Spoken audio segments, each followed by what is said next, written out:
وہ شمع اجالا جس نے کیا 40 برس تک غاروں میں، ایک روز چمکنے والی تھی سب دنیا کے درباروں میں۔ معزز ناظرین، پروگرام خلیج ٹائم کے ایک اور ایپیسوڈ ساتھ طارق اقبال سرزمین کویت سے آپ کے حاضر ہے۔ آج 27 اکتوبر ہے اور 10 ربیع الاول ہے۔ آج ہمارے لیے بہت خوش قسمتی کا موقع ہے کہ آج ہم 12 ربیع الاول کے حوالے سے آج حضور صلی اللہ علیہ وسلم کے حوالے سے بات چیت کریں گے، اور ہمارے درمیان بہت ہی اہم اسکالر، دانشور اور دینی دوست ہمارے ساتھ شامل ہوں گے۔ چونکہ پروگرام کا فارمیٹ آج ہم اس چیز کو فوکس کریں گے، تو کیوں نہ ہم اپنے ان تمام دوستوں سے آپ سے بات چیت کر لیں گے۔ ہمارے درمیان اس وقت جو سب سے پہلے ہمارے مقرر ہیں، جو مہمان ہیں، وہ جناب اخلاق احمد صاحب۔ سر، ہم آپ کو ویلکم کہتے ہیں۔ جی بہت شکریہ، السلام علیکم۔ السلام رحمۃ اللہ۔ اخلاق احمد صاحب جو ہیں وہ سابق صدر رہے ہیں پاکستان اسلامک ایجوکیشن کمیٹی کے۔ اس کے بعد ہمارے ساتھ ہیں مشتاق احمد صاحب۔ سر، ہم آپ کو ویلکم کرتے ہیں۔ شکریہ جناب، جزاک اللہ خیر، السلام علیکم۔ صاحب بھی ماشاءاللہ دینی اسکالر ہیں اور بڑا ہے، اور ہم نے دیکھا کہ ماشاءاللہ ان کی دینی لحاظ سے بڑی خدمات بھی ہیں۔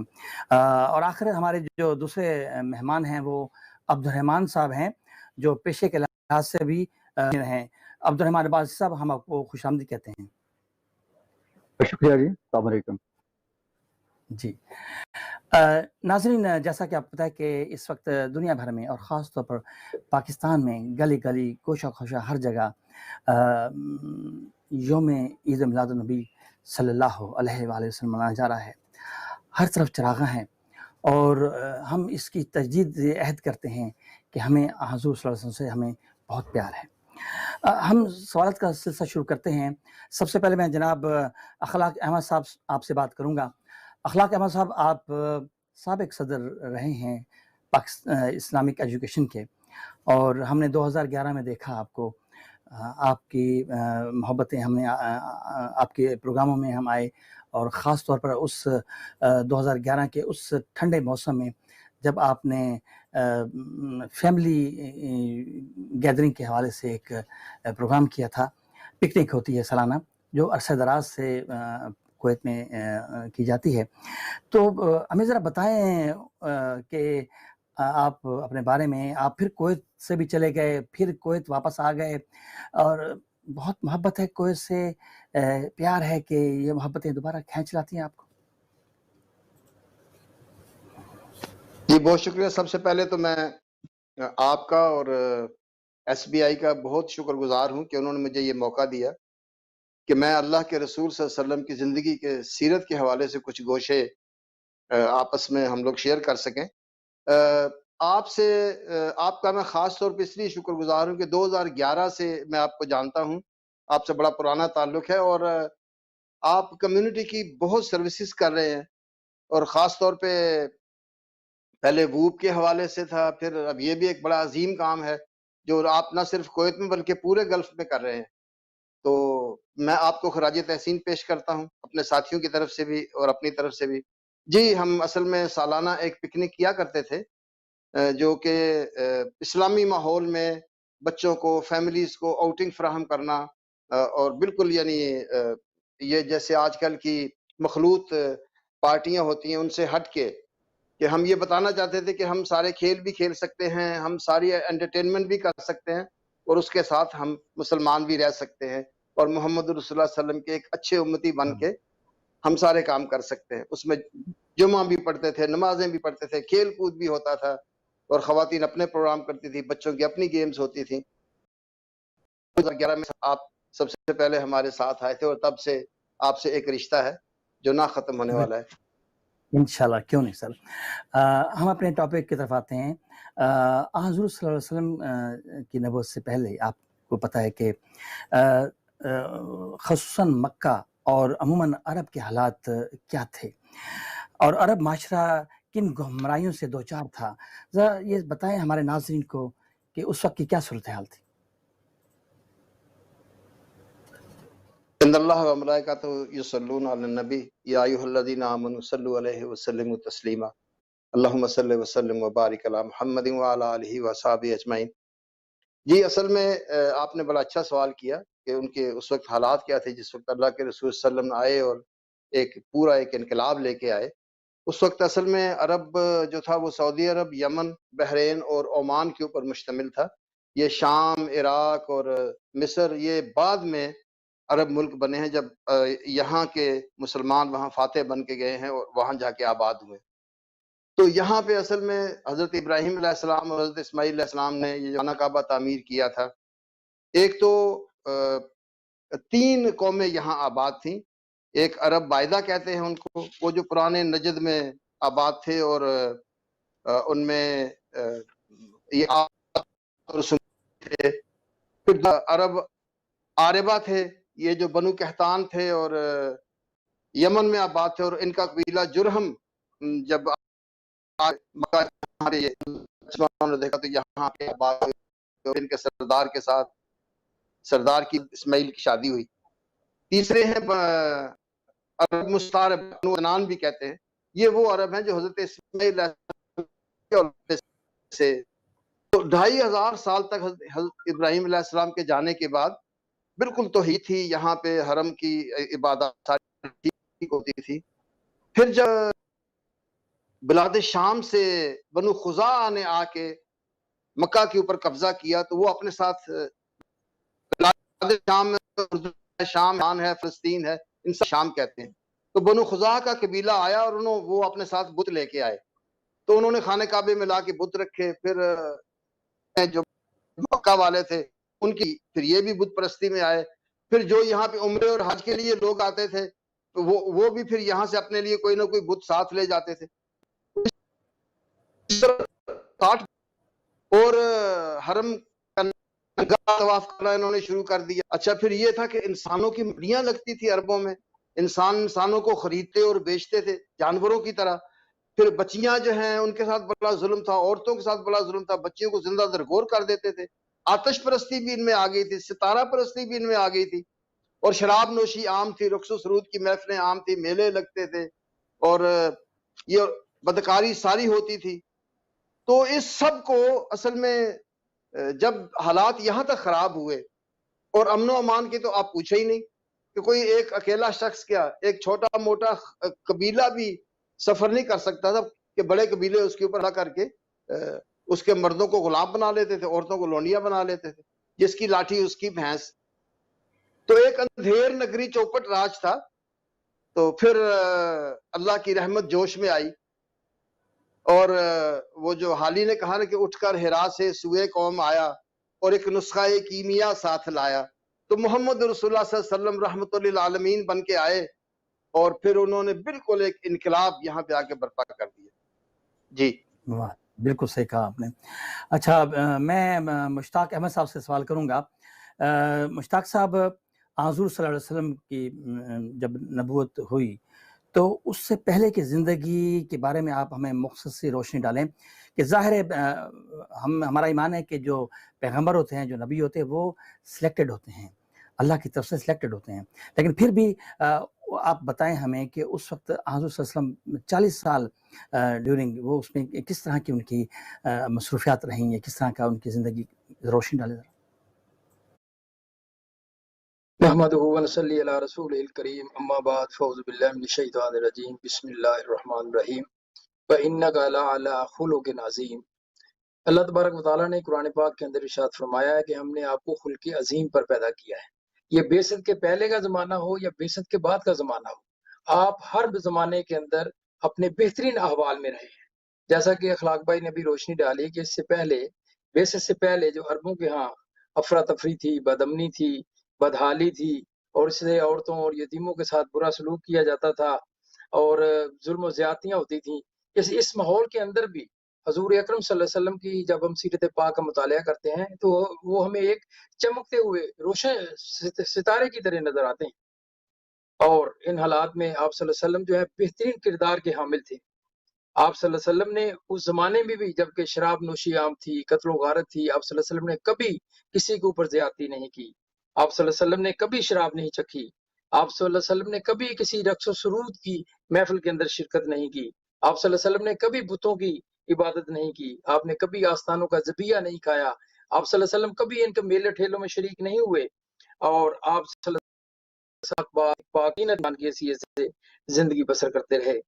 ابتدائی عمر میں آپ صلی اللہ علیہ وسلم نے بنی سعد کی بکریاں چرائیں، اور پھر ذرا اور بڑے ہوئے تو پھر اپنے چچا ابو طالب کے ساتھ شام کی طرف شام کی طرف قافلہ لے کر گئے، کاروبار کیا، اس کے اندر بھی اپنا جو ہے جمایا۔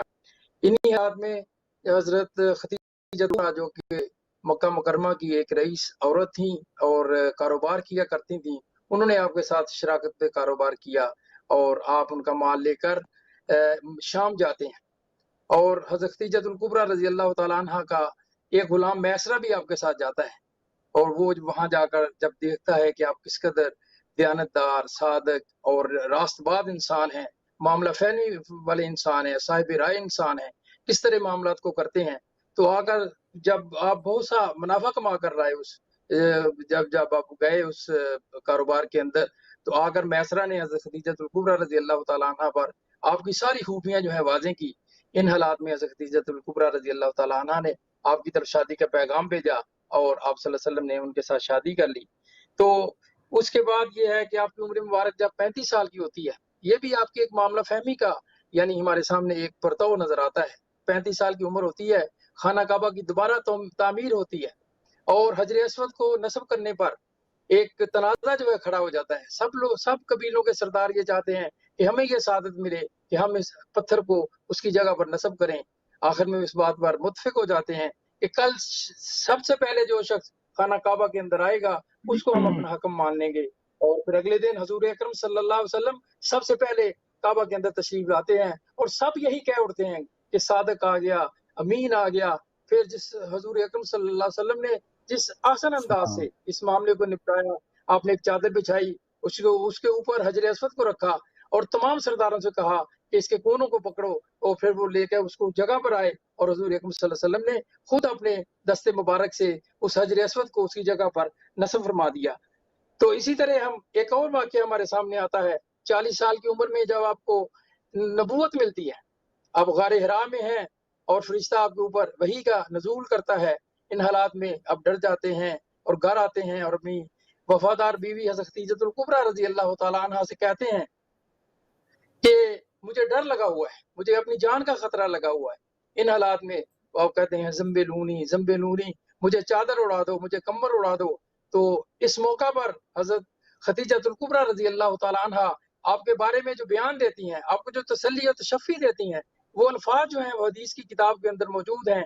وہ کہتی ہیں کہ باخدا اللہ تبارک و تعالیٰ جو ہے وہ آپ کو کبھی ضائع نہیں کریں گے، اس لیے کہ آپ غریبوں کے ہمدرد ہیں، آپ کمزوروں کا بوجھ اٹھانے والے ہیں، آپ صلہ رحمی کرنے والے ہیں، آپ مہمانوں کی میزبانی کرنے والے ہیں، اللہ آپ کو کبھی ضائع نہیں کرے گا۔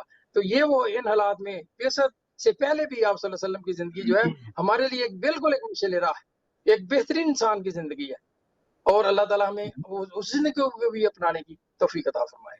جزاک اللہ۔ بالکل مشتاق صاحب، بڑی اچھی بات کی۔ قرآن کریم میں ویسے بھی یہ واضح طور پر لکھا گیا ہے کہ جو لوگ دین کے مطابق چلتے ہیں، اچھے انسان بن کر چلتے ہیں، ان کے لیے خوف و خطر نہیں ہوتا، کیونکہ وہ سیدھی راہ چل رہے ہیں، اور سیدھی راہ جو یہ ہے وہ قرآن و حدیث ہے۔ عبد الرحمن صاحب، عباسی صاحب، آپ ماشاءاللہ اسکالر ہیں اور ایک یہاں پہ انجینئر بھی ہیں۔ میں آپ سے سوال کروں کہ حضور صلی اللہ علیہ وسلم سے محبت کیوں ضروری ہے، اور اس میں ایک ضمنی سوال یہ بھی پیدا ہوتا ہے کہ اس محبت کے کیا تقاضے ہیں؟ جی الحمدللہ والصلاۃ والسلام علی رسول اللہ۔ میں آپ کا شکریہ ادا کرتا ہوں کہ آپ نے ہمیں ایک ایسی محفل آپ نے سجائی ہے جس میں ہم اپنے نبی صلی اللہ علیہ وسلم سے عقیدت کا اظہار بھی کر رہے ہیں، اور ان کے بارے میں ہم ڈسکس بھی کر رہے ہیں۔ اور ہم کیوں نہ ڈسکس کریں کہ جس کے بارے میں اللہ نے خود فرمایا کہ وَرَفَعْنَا لَكَ ذِكْرَكَ، کہ ہم نے آپ کے ذکر کو بلند کر دیا ہے۔ تو جس کے ذکر کو اللہ نے بلند کر دیا ہے، ہم میں سے ہر ایک کا یہ فرض ہے کہ وہ بھی آپ کا ذکر کرے۔ اور آج جیسے آپ نے پروگرام کے آغاز میں فرمایا کہ یہ 12 ربیع الاول کی آمد ہے، یقیناً 12 ربیع الاول ہمیں ہمارے اس جوش و جذبے میں اضافہ تو فرماتا ہے، لیکن یہ جو اللہ کے نبی کی محبت ہے یہ دراصل کسی ایک دن یا کسی خاص وقت کے لیے مخصوص و معین نہیں ہے، یہ ایک پوری زندگی کا ایک طریقہ ہے اور پوری زندگی کی ایک محبت ہے۔ اور یہ محبت کیوں نہ ہو جبکہ قرآن خود سورہ احزاب میں قرآن کہتا ہے، جس کا مفہوم یہ ہے کہ نبی مومنوں کے لیے ان کی اپنی جانوں سے بھی زیادہ مقدم ہے، مومنوں کے لیے اپنی جانوں سے زیادہ مقدم ہیں۔ اور حضرت عمر کا وہ مشہور واقعہ تو سب نے سنا ہوگا، جب ایک دن اللہ کے رسول صلی اللہ علیہ وسلم نے عرض کی کہ یا رسول اللہ، میں اپنے بعد سب سے زیادہ آپ سے محبت کرتا ہوں۔ تو پھر حضور نے بڑے پیار سے فرمایا کہ ابھی تک دین جو ہے نا اس میں مکمل نہیں ہوا ایمان، اس ایمان کو مکمل ہونے کے لیے ضروری ہے کہ آپ پہلے مجھ سے زیادہ پیار کریں۔ تو اس وقت سیدنا عمر نے فرمایا کہ ہاں اب میں آپ سے اپنی جان سے بھی زیادہ آپ سے محبت کرتا ہوں۔ تو اللہ کے نبی کی حدیث بڑی مشہور کہ لا یؤمن احدکم حتی اکون احب الیہ من والدہ وولدہ والناس اجمعین، یعنی اب دیکھیں یہ تو معمولی بات ہے کہ وہ شخص اس وقت تک مومن نہیں ہو سکتا جب تک کہ حتی اکون احب الیہ، جب تک کہ وہ مجھ سے پیار نہ کرے، کس سے زیادہ؟ من والدہ، اپنے والد سے زیادہ، وہ ولدہ، کتنا پیارا ہوتا ہے بیٹا، لیکن اپنے بیٹے سے بھی زیادہ اگر مجھ سے پیار نہیں کرتا، اور یہاں تک نہیں والناس اجمعین، سارے کے سارے لوگوں سے زیادہ جب تک وہ پیار مجھ سے نہیں کرتا اس وقت تک وہ مومن نہیں ہو سکتا۔ آپ اندازہ لگائیں کہ ایمان کی شرط ہے یہ کہ ہم اپنے نبی سے پیار کریں، تو پھر آپ دیکھیں محبت ہمارے نبی سے کیوں نہ ہو، اور اس محبت کا اظہار دنیا جو ہے وہ ہر وقت کرتی رہتی ہے۔ ہم دنیا میں آج بھی دیکھتے ہیں کہ لوگ کس طرح سے اپنے نبی سے محبت کا اظہار کرتے ہیں۔ آپ نے اس کا ایک ضمنی سوال بھی پوچھا ہے کہ محبت کے تقاضے کیا ہیں۔ یقیناً جو محبت کا جو اصل رنگ و روپ ہے نا جی، وہ ہے کہ آپ اتباع رسول کریں اور اطاعت رسول کریں۔ یہ بہت اہم چیز ہے۔ وہ آپ نے ایک مشہور حدیث سنی ہوگی کہ صحابہ کرام جو ہیں وہ نبی صلی اللہ علیہ وسلم کے وضو کا پانی اپنے چہرے پہ مل رہے ہیں، تو حضور نے پوچھا کہ یہ اس کا محرک کیا ہے؟ تو کہنے لگے کہ ہم آپ سے محبت کرتے ہیں۔ تو اللہ کے رسول نے فرمایا کہ جس کو یہ خوشی ہے کہ وہ اللہ اس کے رسول سے محبت کرتا ہے تو اس کو چاہیے کہ وہ سچ بولے اور وہ امانت اس کے مالک کے حوالے باحفاظت کرے اور اپنے پڑوسیوں سے اچھا سلوک کرے۔ اب تصور کریں ذرا کہ کیسے اپنی محبت کو آپ نے اپنی اطاعت اور اپنی اتباع کے اندر بدل دیا ہے کہ اگر میرے مشن کو اور میری بات کو لے کر چلو گے تو اس کا مطلب ہے کہ پھر مجھ سے محبت ہے۔ تو یہ بڑی اہم چیز ہے کہ ہم جو محبت ہم منہ سے تو لفظ ادا کر دیتے ہیں، لیکن ہمیں سوچنا ہی چاہیے کہ کیا ہم واقعی حضور صلی اللہ علیہ وسلم سے محبت کرتے ہیں۔ اس محبت کے کچھ تقاضے ہیں، وہ جب تک پورے نہیں کریں گے اس وقت تک یہ محبت کامل نہیں ہوگی۔ اور کتنی محبت تھی عبداللہ بن رواح کو رضی اللہ عنہ کہ جب جنگ موتا کے موقع پہ اللہ کے نبی نے ان سے فرمایا کہ عبداللہ فوجوں کو ترتیب دو اور صبح نکل جاؤ ان کے ساتھ۔ تو اگلے دن جمعہ تھا، عبداللہ بن رواح رضی اللہ عنہ انہوں نے سوچا کہ میرے پاس گھوڑا بھی بڑا تیز ہے اور آج جمعہ بھی ہے، تو کیوں نہ میں جمعہ بھی پڑھ لوں، نبی صلی اللہ علیہ وسلم کی گفتگو بھی سن لوں گا، اور کیا پتہ ہے آئندہ موقع ملے یا نہ ملے۔ تو وہ اس وجہ سے رک جاتے ہیں کہ چلے میں فوجوں کو جو ہے بعد میں مل لوں گا۔ جب حضور دیکھتے ہیں کہ عبداللہ بن رواح تو نماز میں ان کے ساتھ موجود ہیں، تو آپ فرماتے عبداللہ آپ نے تو جنگ موتا کے لیے جانا تھا۔ تو انہوں نے عرض کی یا رسول اللہ میں نے دراصل میرے پاس گھوڑا بھی اچھا تھا اور پھر میں سوچا کہ آپ کے ساتھ چلے میں یہ نماز بھی پڑھ لوں گا، کچھ باتیں بھی سن لوں گا اچھی، تو اس لیے میں رک گیا، تو لیکن میں نے اپنی فوجیں ترتیب دے دی ہیں، ذمہ داریاں لگا دی ہیں۔ حضور نے فرمایا عبداللہ یہ زمین و آسمان کے درمیان جتنی خلا ہے نا جی، اس کو اگر سونے سے بھر دیا جائے اور یہ سونا آپ کو دے دیا جائے اور آپ اسے اللہ کی راہ میں خرچ کر دیں تو پھر بھی آپ ان کے اجر کو نہیں پہنچ سکتے جو صبح روانہ ہو گئے ہیں۔ آپ تصور کریں ذرا کہ کیسے اللہ کے نبی کے حکم کی اطاعت اور اتباع جو ہے، حالانکہ عبداللہ بن رواح جو رکے ہیں وہاں پہ رضی اللہ عنہ، وہ حضور کی محبت میں رکے ہیں، لیکن نہیں، اتباع اور اطاعت جو ہے وہ بہت ضروری ہے۔ اس کے بغیر ہم یہ دعویٰ نہیں کر سکتے، ہمارا دعویٰ ناقص ہے اور کامل نہیں ہے کہ ہم اللہ کے نبی سے محبت کرتے ہیں۔ ایسی کتنی اور واقعات ہیں جو موجود ہیں۔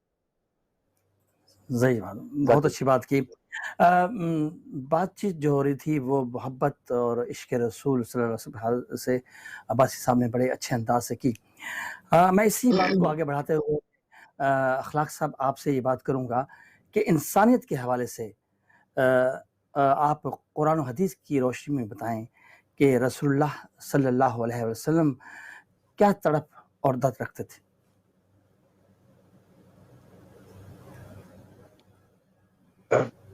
اصل میں قرآن مجید میں کئی جگہ پہ اللہ تعالیٰ نے رسول اللہ صلی اللہ علیہ وسلم کی اس کیفیت کا ذکر کیا ہے کہ جو آپ ایک جگہ پہ آپ سے کہا کہ اللہ کا رسول جو ہے وہ آپ کے بارے میں بہت حریص ہے، یعنی کہ آپ کی بھلائی کے لیے بہت حریص ہے۔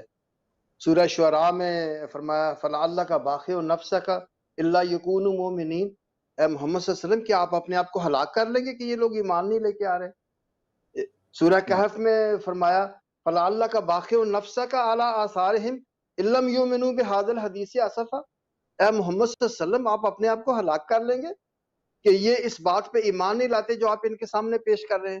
اصل میں اللہ کے رسول پریشان کیوں تھے؟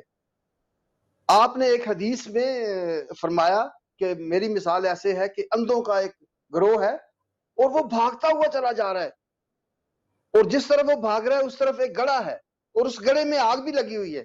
ایک بینا شخص یہ سب کچھ دیکھ رہا ہے اور وہ دوڑ کے جاتا ہے، شور مچاتا ہے، لوگوں اس طرف مت جاؤ اس طرف، لیکن وہ نابینا ہے، ان کو نظر کچھ نہیں آتا۔ تو آپ نے فرمایا کہ میری مثال ویسے ہی ہے، آپ سب نابینا لوگوں کی طرح ہیں اور میں ایک بینا شخص ہوں، میں جانتا ہوں کہ سامنے دوزخ ہے، سامنے جنت ہے۔ تو اس لیے یعنی اور پھر جس محنت اور لگن سے اللہ کے رسول صلی اللہ علیہ وسلم نے، ابھی ہمارے مشتاق بھائی ایک واقعہ بیان کر رہے تھے کہ انسانیت کے درد کے حوالے سے اور ان کو پیغام پہنچانے کے حوالے سے کہ یعنی آپ حضرت خدیجہ نے فرمایا کہ یا رسول اللہ آپ کو ضائع نہیں کرے گا، آپ یتیموں کا سہارا ہیں، مسکینوں کو کھانا کھلاتے ہیں، ضرورت مندوں کے کام آتے ہیں۔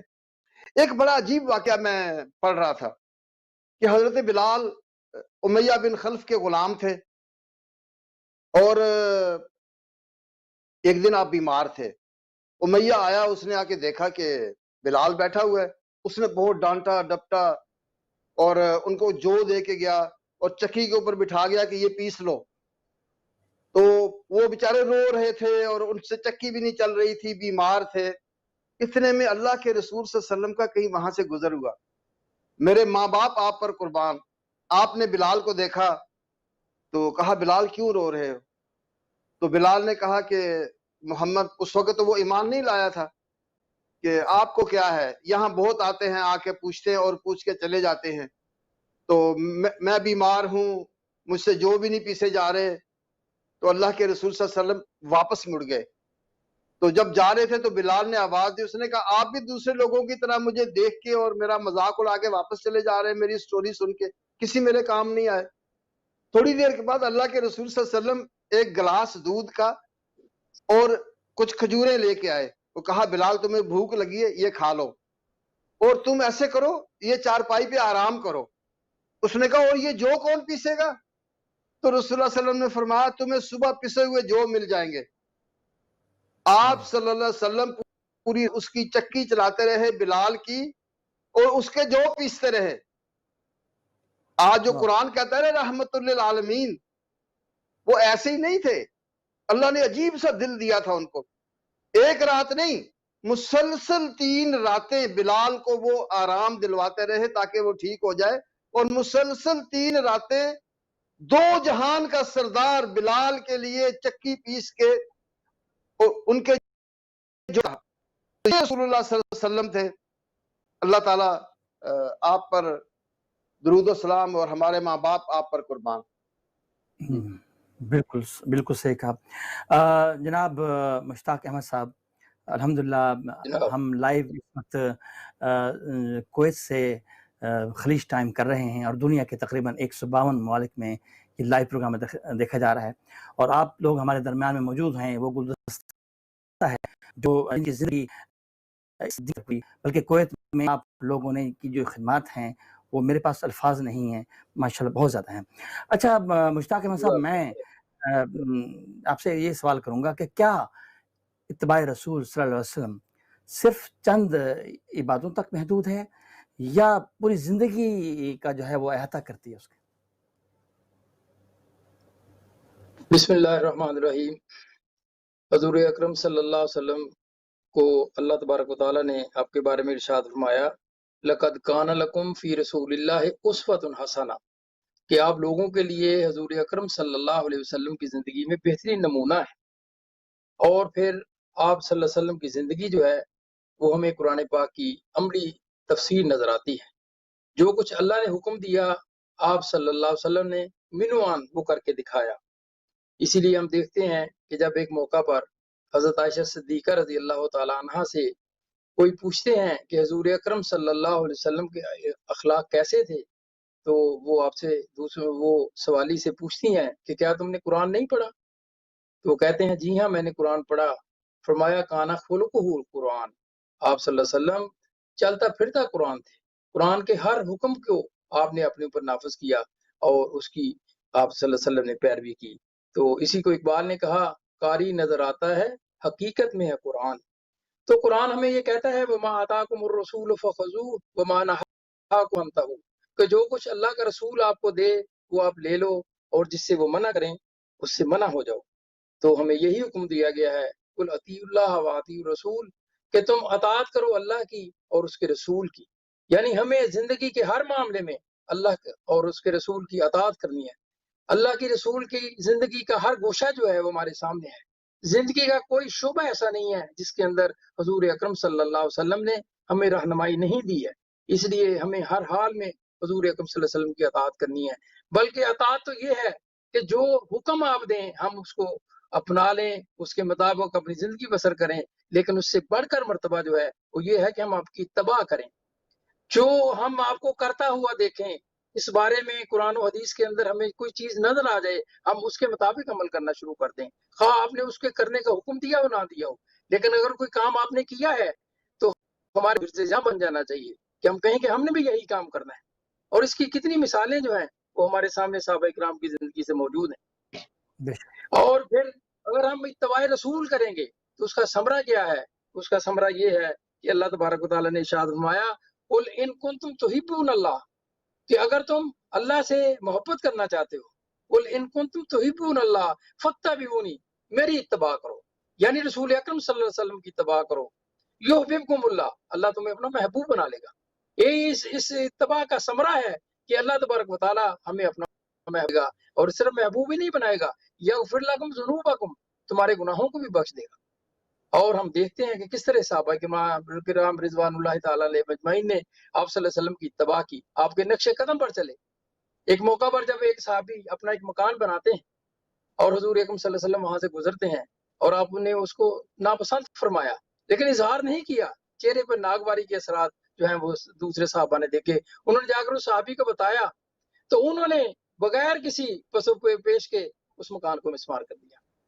حضرت ابو ایوب انصاری رضی اللہ تعالیٰ عنہ، جن کو مدینہ منورہ میں ہجرت کے موقع پر آپ صلی اللہ علیہ وسلم کی میزبانی کا شرف حاصل ہوتا ہے، وہ آپ کے لیے کھانا تیار کرتے ہیں.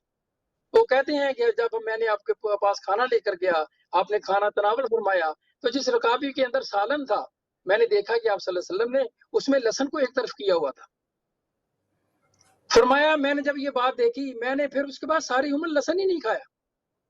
حضرت انس رضی اللہ تعالیٰ عنہ جو کہ آپ کے خادم ہیں، وہ کہتے ہیں کہ میں دیکھتا تھا کہ حضور اکرم صلی اللہ علیہ وسلم بڑے یعنی شغف کے ساتھ کدو جو ہے اس کو نوش فرماتے ہیں. پھر اس کے بعد کدو کا سالن جو ہے وہ میرا مرغوب سالن بن گیا.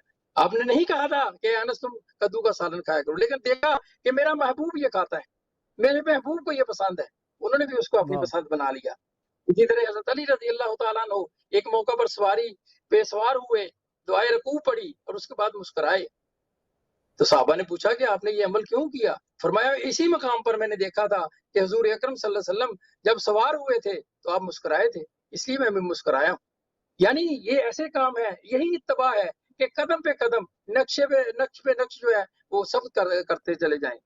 اور اسی طرح آپ دیکھیں کہ ایک صحابی جو ہیں وہ حضور اکرم صلی اللہ علیہ وسلم کی خدمت میں آتے ہیں، انہوں نے سونے کی انگوٹھی پہن رکھی ہے. آپ صلی اللہ علیہ وسلم وہ ان کے ہاتھ سے انگلی سے سونے کی انگوٹھی جو ہے وہ کھینچ کر پھینک دیتے ہیں. آپ حضور اکرم صلی اللہ علیہ وسلم کی محفل جب برخاست ہو جاتی ہے، آپ وہاں سے چلے جاتے ہیں، صحابہ اس کو کہتے ہیں کہ تم اپنی انگوٹھی اٹھا لو. وہ کہتے ہیں کہ نہیں، واللہ میں اس انگوٹھی کو ہاتھ نہیں لگاؤں گا، جس انگوٹھی کو میرے محبوب نے پرے پھینک دیا ہے اس کو کبھی ہاتھ نہیں لگاؤں گا، اس کو کبھی اپنے واہ مصرف میں نہیں لاؤں گا. تو یہ اللہ کے رسول، اللہ نے ارشاد فرمایا فآمنوا باللہ ورسولہ والنور الذی انزلنا واللہ بما تعملون خبیر، کہ تم ایمان لاؤ اللہ پر، اس کے رسول پر، اور اس نور کی اتباع کرو جو کہ آپ پر نازل کیا گیا ہے، یعنی قرآن پاک کی اتباع کرو، اور اللہ تبارک تعالیٰ خوب باخبر ہے جو کچھ تم کرتے ہو. پھر اس سوال کا دوسرا حصہ جو آپ نے پوچھا کہ یہ اتباع جو ہے وہ زندگی کے سارے شعبوں میں ہے، ایک شعبے میں نہیں ہے کہ کچھ چیزوں کو ہم کہیں کہ اس میں ہم آپ کی اتباع کر لیں گے، ہم عبادات میں تو آپ کی اتباع کر لیں گے، لیکن ہم سیاست میں، معیشت میں، معاشرت میں ہم اپنے قوانین جو ہے چلائیں گے. ایسا نہیں ہو سکتا. اللہ تعالیٰ نے قرآن پاک کے اندر ارشاد فرمایا ادخلوا فی السلم کافہ، پورے کے پورے جو ہے اسلام کے اندر داخل ہو جاؤ. اسلام کو خانوں کے اندر تقسیم نہیں کرو، بلکہ پورے کے پورے اندر زندگی کا ہر شعبہ جو ہے اس کے اندر تمہیں حضور اکرم صلی اللہ علیہ وسلم کی اتباع کرنی پڑے گی، آپ کی اطاعت کرنی پڑے گی، آپ کی فرما برداری کرنی پڑے گی. اور ہم اسلامی معاشرے کی برکتیں اس وقت تک حاصل نہیں کر سکتے جب تک اسلام کا مکمل نظام جو ہے، پورے کا پورا نظام جو ہے، ہم اس کی اتباع کرنے والے نہیں بن جاتے. اللہ تبارک و تعالیٰ ہمیں حضور اکرم صلی اللہ علیہ وسلم کی اتباع کی توفیق عطا فرمائے. جزاک اللہ خیر. جی بالکل بالکل. اچھا عبد الرحمن عباسی صاحب، ایک بنیادی سوال رہ جاتا ہے اور وہ یہ ہے کہ سیرت کا مطالعہ اس قدر ضروری کیوں ہے؟ جی بہت شکریہ. دیکھیے، سیرت کے حوالے سے ہم جب بھی کسی کی بھی سیرت پڑھتے ہیں تو اس کے پیچھے ایک مقصد ہوتا ہے، ایک آبجیکٹو ہوتا ہے. ہم دیکھنا یہ چاہتے ہیں کہ یہ شخص دنیا میں کیسے کامیاب بنا، اور کامیاب لوگوں کی سیرت ہی پڑھی جاتی ہے اور لکھی بھی جاتی ہے. بہت ساری دنیا میں لوگ ہیں جنہوں نے دنیا میں بڑے بڑے کارہائے نمایاں سر انجام دیے ہیں اور لوگ ان کو پڑھتے بھی ہیں، لیکن کسی میں سیرت کا کوئی ایک پہلو، کوئی اچھا جرنیل ہوا ہوگا تو دوسرا کوئی اچھا جج ہوا ہوگا، اور تیسرا جو ہے اچھا حکمران ہوا ہوگا. لیکن نبی اکرم صلی اللہ علیہ وسلم کی ذات اقدس وہ ذات ہے کہ جو زندگی کے ہر شعبے اور ہر پہلو میں صرف اچھی نہیں ہے، کامل ذات ہے، ہر لحاظ سے کامل ہے. وہ جب ایک ذات اپنی زندگی کے ہر پہلو میں اور ہر شعبے میں کامل ہے تو پھر آپ خود تصور کریں کہ اس ذات اقدس کی سیرت کو کیوں نہ پڑھا جائے اور وہ کیوں ضروری نہ ہو. ابھی جیسے محترم مشتاق صاحب نے ذکر کیا ایک قرآن آیت کا کہ لقد کان لکم فی رسول اللہ اسوۃ حسنہ، بے شک رسول اللہ صلی اللہ علیہ وسلم کی زندگی میں آپ کے لیے ایک بہترین نمونہ ہے، اسوہ حسنہ ہے. جب قرآن یہ کہتا ہے تو پھر آپ تصور کریں کہ وہ شخصیت ہمارے لیے کتنی اہم ہوگی. اور جس شخصیت نے ہمیں کائنات کے اسرار اور رموز سے واقف کروایا، وہ کائنات کی کتنی بڑی شخصیت ہے. اس لیے سیرت کا مطالعہ کیے بغیر اور اللہ کے نبی صلی اللہ علیہ وسلم کی سیرت کا مطالعہ کیے بغیر ہم کسی سیرت کا مطالعے کو مکمل مطالعہ نہیں کہہ سکتے. اس لیے کہ آپ صلی اللہ علیہ وسلم کی ذات زندگی کے ہر شعبے میں کامل ذات. آپ ایک دنیا کے کامیاب ترین جرنیل بھی تھے، آپ دنیا کے کامیاب ترین لیڈر بھی تھے. آپ نے دنیا کو معاشی اور معاشرتی نظام دیے اور ایسے ابدی اصول دیے جو قیامت تک کے لیے ویلڈ ہیں. ایسی کامل ذات ہی اس قابل ہے کہ اس کی سیرت کا مطالعہ کیا جائے. اور میں سمجھتا ہوں کہ کسی بھی مسلم کے لیے بالخصوص اور ہر اس آدمی کے لیے بالعموم جو پڑھا لکھا ہے اور پڑھنے کا اسے کچھ حب ہے اور پیار ہے، وہ اللہ کے نبی کی سیرت کا مطالعہ ضرور کرے. اس لیے کہ جب تک وہ اس کا مطالعہ نہیں کرے گا، وہ دنیا میں بکھری ہوئی چیزیں جو ہیں ان کو تو پڑھ لے گا، لیکن ایک مکمل سیرت کا مطالعہ وہ نہیں کر سکے گا. تو ایک ایسی شخصیت جس کو نبوت سے پہلے بھی اسی معاشرے کے لوگ صادق و امین کے لقب سے یاد کیا کرتے تھے، آپ تصور کریں اور سوچیں ذرا کہ اس سیرت کا بھی اگر ہم اس شخصیت کی سیرت کا مطالعہ نہ کیا جائے تو ہم اور کس کا مطالعہ کریں. اس کے علاوہ آپ دیکھیں قرآن اس وقت تک ہم سمجھ نہیں سکتے کہ جب تک کہ ہم سیرت کا مطالعہ نہ کریں. بہت ساری باتیں ایسی ہیں کہ جو آپ کو سیرت سے پتہ چلتی ہیں، ڈائریکٹ قرآن سے ہم نہیں سمجھ سکتے. دین کی نشر و اشاعت کے لیے، دعوت و تبلیغ کے لیے، اور جیسے میں نے پہلے اس کا قرآنی تعلیمات کو سمجھنے کے لیے یہ بہت ضروری ہے. اور میں بلکہ یہ کہوں گا کہ اس کے بغیر ہم یہ کام کر نہیں سکتے جب تک کہ ہم اللہ کے نبی کی سیرت کا مطالعہ نہ کریں. اور میں اپنے ان تمام ناظرین سے جو ہمارے اس پروگرام کو سن رہے ہیں، بالخصوص ہمارے پڑھے لکھے نوجوان جو اسکول کالج یونیورسٹیز میں بڑی ضخیم کتابیں تو پڑھ لیتے ہیں اور بڑی بڑی سائنس کی کتب پڑھ لیتے ہیں، وہ اپنے معمول کا حصہ بنائیں تو اللہ کی نبی کی سیرت کو پڑھیں، اور پھر ہمیں پتہ چلے کہ یہ کائنات کیا ہے جس کو ڈھونڈنے کے لیے ہم کو بایولوجی پڑھتے ہیں اور کیمسٹری پڑھتے ہیں اور فزکس اور اسٹرانومی اور کیا کیا پڑھتے ہیں، لیکن اللہ کی نبی کی ذات کو پڑھیں، اس سیرت کا مطالعہ کریں. آپ کو معلوم ہو جائے گا یہ سب چیزیں کیا ہیں، ان کی حقیقت کیا ہے. لیکن سیرت کا مطالعہ بہت ضروری ہے. اللہ تعالیٰ میں اس مطالعہ کرنے کی توفیق عطا فرمائے. بالکل بالکل، آمین آمین. جی انجینئر اخلاق احمد صاحب، یہ جو دنیا ہے ہم دیکھتے ہیں کہ انسانوں کی آمد کا سلسلہ جو ہے وہ جاری ہے، اور یہ ضروری ہے کہ قیامت تک آنے والے انسانوں کے لیے اللہ کا پیغام جو ہے وہ چلتا رہے، کیونکہ نبوت تو ظاہر ہے کہ وہ سلسلہ ختم ہو چکا ہے. پیغمبری مشن کیسے پائے تکمیل کو پہنچے گا اور اس کی ذمہ داری کون ادا کرے گا؟ یہ بہت ہی اچھا سوال کیا آپ نے، اور ماشاءاللہ آپ کو داد دینا پڑے گی. یہ اصل میں بڑا اہم سوال ہے، ہماری امت مسلمہ کے لیے بڑا اہم سوال ہے کہ اللہ کے رسول صلی اللہ علیہ وسلم کے ذمے جو کام لگا تھا وہ کام کیا تھا. وہ ابن ربیعہ جو ایران کے بادشاہ کے دربار میں جا کے اس نے پوچھا کہ بھی تم کیا پیغام لے کے آئے، تمہارا رسول کیا کہتا ہے، تم کیا کرنا چاہتے ہو. تو ادھر وہ بہت سارے لوگ گردنیں جھکائے کھڑے ہوئے تھے اس کے دربار میں. اس نے کہا کہ بادشاہ سلامت، یہ جو لوگ آپ کے سامنے گردنیں جھکائے کھڑے ہیں، ان بندوں کو ان کی تمہاری غلامی سے نکال کر ان کے رب کی غلامی میں دینا ہے. یہ اصل مشن تھا. یا اگر آپ ایک اور اس طرح سے کہ سورہ حدید کی آیت ہے، لَقَدْ أَرْسَلْنَا رُسُلَنَا بِالْبَيِّنَاتِ وَأَنزَلْنَا مَعَهُمُ الْكِتَابَ وَالْمِيزَانَ لِيَقُومَ النَّاسُ بِالْقِسْطِ، کہ جتنے بھی رسول دنیا میں آئے ہیں ان کا مشن یہ تھا. ان کے ساتھ کتابیں بھی آئیں اور ہدایات بھی آئیں اور نظام بھی لے کے آئے جو ترازو کی تول کر بتا رہا تھا کہ حق کیا ہے اور باطل کیا ہے. کیوں؟ لِيَقُومَ النَّاسُ بِالْقِسْطِ، تاکہ لوگ عدل اور انصاف پر قائم ہو جائے، ظلم کا خاتمہ ہو جائے دنیا سے. تو رسول اللہ صلی اللہ علیہ وسلم بھی وہی نظام لے کے آئے تھے، اسی کا پیغام دیتے تھے، اور آپ نے مدینہ کی ریاست میں وہ سسٹم قائم کر کے دکھایا. لیکن جب آپ جا رہے تھے تو آپ نے عرفات کے میدان میں جب خطاب فرمایا تو آپ نے پوچھا الا هل بلغت، لوگوں مجھے بتاؤ میں نے تمہیں اللہ کا پیغام پہنچا دیا تھا.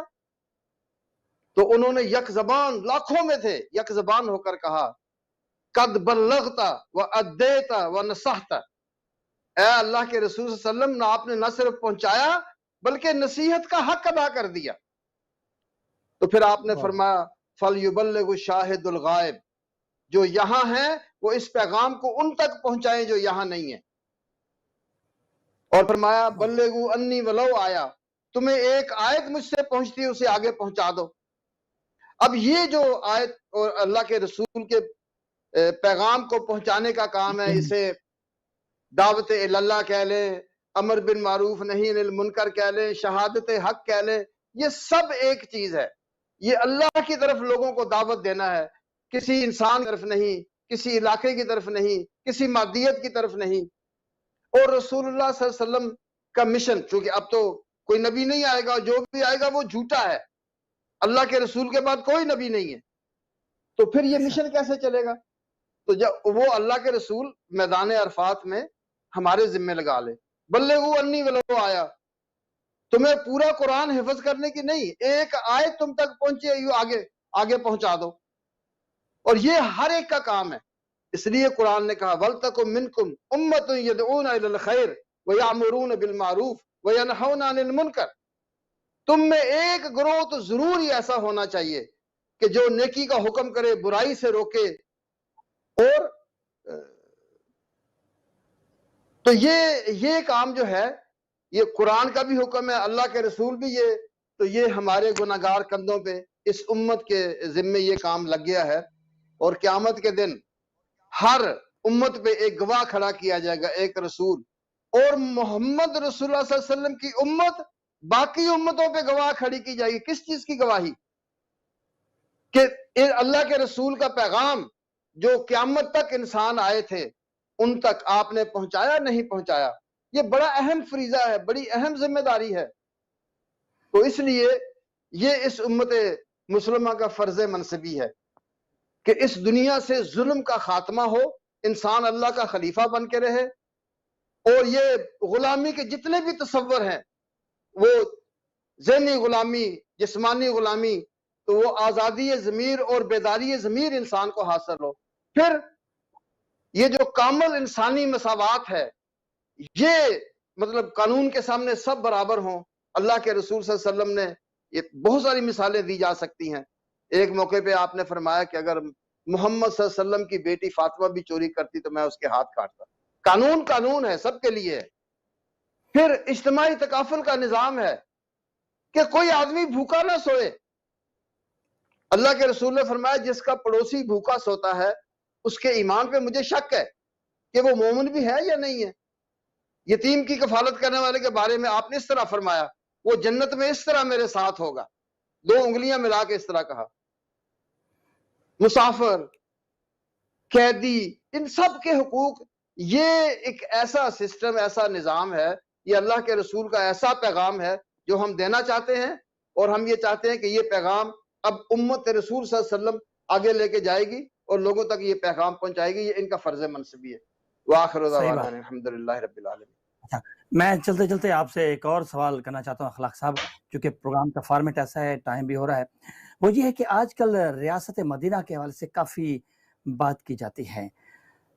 سیرت کی روشنی میں ذرا واضح کیجئے کہ رسول اللہ صلی اللہ علیہ وسلم جو ریاست یا ریاست مدینہ قائم کی، اس میں لوگوں کے ساتھ عدل و انصاف کس طرح فراہم کیا گیا؟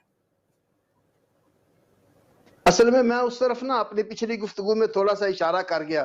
میرے خیال میں یہ تھا کہ شاید وقت نہیں ہے، آپ شاید یہ سوال نہ کر سکے، لیکن یہ بڑی اہم بات آپ نے کی ہے اور بڑا اہم سوال. آج کل مدینہ کی ریاست کی بڑی بات ہوتی ہے. تو اصل میں جو اسلام کا عدل ہے وہ انفرادی بھی ہے اور اجتماعی بھی ہے. انفرادی اس طرح سے ہے کہ انسان کا ضمیر آزاد ہونا چاہیے. جس طرح سے انسانوں کی منڈیاں لگتی تھی اور لوگ خریدے اور بیچے جاتے تھے جانوروں کی طرح، اسلام نے اس چیز کا خاتمہ کیا کہ وہ ان کے جسم بھی آزاد ہوں، ان کے ذہن بھی آزاد ہوں. اور نہ صرف آزاد ہوں، یعنی اگر کوئی اب محمد رسول اللہ صلی اللہ علیہ وسلم کے لائے ہوئے سسٹم میں کچھ اپنی طرف سے یا کچھ گڑبڑ کرنا چاہے تو وہ اس کے محافظ بن کر کھڑے ہو جائیں. حضرت عمر نے کہا میں چاہتا ہوں کہ عورتوں کا حق مہر فکس کر دیا جائے. ایک عورت اٹھی، اس نے کہا عمر جو حق ہمیں اللہ نے دیا آپ کون ہوتے ہیں اس حق چھینے والے؟ حضرت عمر نے اپنی کریکشن کی، کہا کہ لوگوں عمر غلط ہے، یہ عورت ٹھیک کہتی ہے۔ اسی طرح سے واہ واہ، کامل انسانی مساوات، یعنی وہ جو سورہ حجرات میں آیا ہے نا، یا ایھا الناس انا خلقناکم من ذکر و انثی وجعلناکم شعوبا وقبائل لتعارفوا ان اکرمکم عند اللہ اتقاکم، کہ دیکھو اے لوگو، ہم نے تمہیں ایک مرد اور ایک عورت سے پیدا کیا ہے۔ یہ جو ہے نا کہ میں فلاں قبیلے سے ہوں، میں فلاں علاقے سے ہوں، میرا رنگ گورا ہے اور وہ کالا ہے، یہ سارے آدم کی اولاد ہیں، سارے حوا کی اولاد ہیں، ایک مرد اور ایک عورت سے پیدا ہوئے، قرآن کہتا ہے۔ تو پھر اکڑ کس چیز کی ہے؟ ہاں، فضیلت اسے حاصل ہے، ان اکرمکم عند اللہ اتقاکم، یہ تمہارے جو قبیلے بنائے ہیں یہ اس لیے بنائے کہ تم ایک دوسرے کو پہچان سکو۔ کامل انسانی مساوات، اور قانون کے سامنے سارے برابر، کوئی بڑا کوئی چھوٹا نہیں ہے۔ اسی لیے حضرت عمر، ایک دفعہ مجھے ایک واقعہ یاد آ رہا ہے کہ آپ امور سلطنت میں مصروف تھے، تو باہر قریش کے سردار ابو سفیان تھے اور ایک اور تھے، وہ باہر انتظار کر رہے تھے۔ حضرت عمر ان کو وقت نہیں دے رہے تھے اس لیے کہ آپ مصروف تھے۔ تو سامنے سے بلال حبشی رضی اللہ تعالی عنہ آ رہے تھے، تو حضرت عمر کی نظر پڑی تو پاؤں میں جوتی نہیں پہنی، ننگے پاؤں اٹھ کے چل دیے، یا سیدی یا مولائی یا بلال۔ تو ابو سفیان سے اس دوسرے قریشی سردار نے کہا، اس نے کہا یار دیکھو، مطلب ہے کہ ہماری کیا عزت ہے، ہم سردار ہیں قریش کے، اور یہ بلال حبشی، اور وہ اسے یا آقائی یا مولائی یا سیدی۔ تو اس نے کہا کہ جب ہم اسلام کی مخالفت کر رہے تھے، ابو سفیان نے کہا، تب بلال احد کی آوازیں پکار کے اور اذیتیں اٹھا کے اسلام کے لیے کام کر رہا تھا، اس لیے وہ اللہ کے نزدیک بھی اور اللہ کے بندوں کے نزدیک بھی زیادہ عزت والا ہے۔ اور تیسری چیز ہے اجتماعی تکافل کا نظام، یعنی یہ اسلامی عدل ہے، اس میں یعنی معاشی جو ہے وہ اس میں بھی عدل ہے۔ اللہ کے رسول نے انکرج کیسے کیا لوگوں کو؟ آپ نے فرمایا کہ جو دینار آپ اپنی فیملی پر، اپنے خاندان پر خرچ کرتے ہیں، قیامت کے دن میزان میں سب سے وزنی دینار وہ ہوگا جو آپ اپنی فیملی پہ خرچ کرتے ہیں، حالانکہ ہم اسے اپنا فرض سمجھ کے کرتے ہیں، لیکن یہ بہت بڑا ثواب ہے۔ اسی طرح سے میں عرض کر گیا کہ یعنی پڑوسی کے حقوق، مسافر کے حقوق، وہ سارے اصل میں اسلام جو ریاست قائم کرنا چاہتا ہے وہ ویلفیئر سٹیٹ ہے۔ ایک یہودی کو حضرت عمر نے دیکھا، وہ نابینا تھا اور بھیک مانگ رہا تھا، تو آپ نے کہا تم کیوں بھیک مانگ؟ اس نے کہا میں یہودی ہوں، تو اب میں اندھا ہوں، اب میں کیا کروں، میں بوڑھا بھی ہو گیا ہوں۔ حضرت عمر اس کو پکڑ کے لائے اپنے وزیر خزانہ کے پاس اور کہا کہ جب یہ جوان ہوتے ہیں، جب یہ کماتے ہیں، یہ ہمیں جزیہ دیتے ہیں، ہمیں ٹیکس دیتے ہیں، اور جب یہ بوڑھے ہوں اور نابینا ہو جائے اور ہم انہیں گلیوں میں رلنے کے لیے چھوڑ دیں، نہیں، اس کا وظیفہ مقرر کریں، اس میں مسلمان ہو غیر مسلم ہو، اسلامی ریاست سے سارے بینیفیشل ہوں گے۔ تو یہ تین بنیادی چیزیں ہیں جو اسلام انسان کو عدل کے حوالے سے فراہم کرتا ہے۔ ایک تو آزادی ضمیر اور بیداری ضمیر، کہ انسان کا ضمیر آزاد بھی ہو اور بیدار بھی ہو، اس نظام کا محافظ بھی ہو، کہیں کوئی اس میں ٹیڑھ پیدا کرنے جائے تو اٹھ کے کھڑا ہو جائے اور پوچھے عمر یہ کرتا تم نے کیسے سلوا لیا بھائی، تمہارے حصے جو کپڑا آیا تھا وہ تو اتنا نہیں بنتا تھا، اور عمر اپنے بیٹے سے کہے کہ عبداللہ ذرا بتاؤ یہ مجھے کپڑا کہاں سے ملا، تو عبداللہ بتائے کہ میں نے اپنا حصہ اپنے ابا کو دیا تھا۔ یہ ہے دوسری چیز، کامل انسانی مساوات، اور تیسری چیز اجتماعی تکافل کا نظام۔ یہ اسلامی نظام عدل کے تین بنیادی اجزاء ہیں۔ یہ مدینہ کی ریاست تھی جس کے بارے میں ہم بہت شور کرتے ہیں، ہاں اس میں غیر مسلم بھی تھے، ان کو بھی پورے حقوق تھے، لیکن وہ ذمہ بن کے رہتے تھے، وہ ٹیکس ادا کرتے تھے اور مسلمان ان کی حفاظت کرتے تھے، ان کے جان و مال کا تحفظ حاصل تھا، ان کو عبادت کی اجازت تھی، سارا کچھ تھا۔ صحیح بات ہے جی۔ اخلاق صاحب بہت شکریہ۔ مشتاق احمد صاحب، عبد الرحمن عباسی صاحب، میں آپ کا بہت شکر گزار ہوں کہ یہ میں سمجھتا ہوں کہ یہ پہلی کاوش تھی، انشاءاللہ اس طرح کی اور بھی ہم ایکٹیویٹیز کرتے رہیں گے۔ عشق رسول صلی اللہ علیہ وسلم محبت جو ہے اور ہماری اپنی زندگی میں ہونی ضروری ہیں، اور اس کا واحد حل یہ ہے کہ ہم اپنے آپ کو دین کے عین مطابق اپنی زندگی گزاریں۔ آپ لوگوں کا بہت بہت شکریہ۔ پروگرام کا وقت ختم ہوتا ہے۔ طارق اقبال کو اجازت دیجیے۔ اللہ حافظ۔